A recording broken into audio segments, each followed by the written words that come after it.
Kylian Mbappé visé par une enquête de la police suédoise pour viol et agression sexuelle après son escapade à Stockholm la semaine dernière.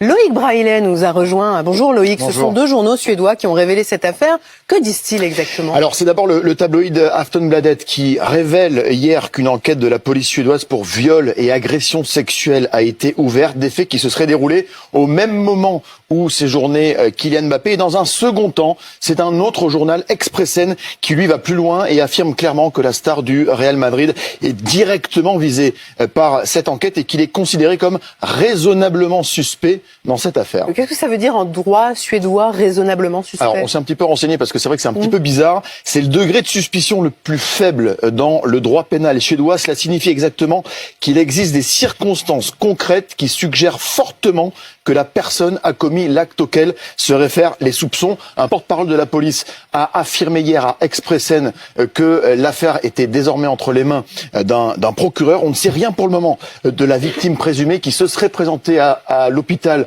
pour faire présenter des éventuelles lésions physiques vendredi, avant de porter plainte le lendemain, samedi, et donc de faire sa déposition à la police suédoise. Ce qui est étonnant, c'est que Kylian Mbappé a immédiatement réagi hier après-midi pour parler de fausses informations. Et de façon très vigoureuse, fake news écrit en majuscule sur ses réseaux sociaux. La star du Real s'est insurgée face à ces allégations et de façon assez étonnante. Il a implicitement visé son ancien club du PSG, sous-entendant un complot en écrivant « ça en devient tellement prévisible, veille d'audience ».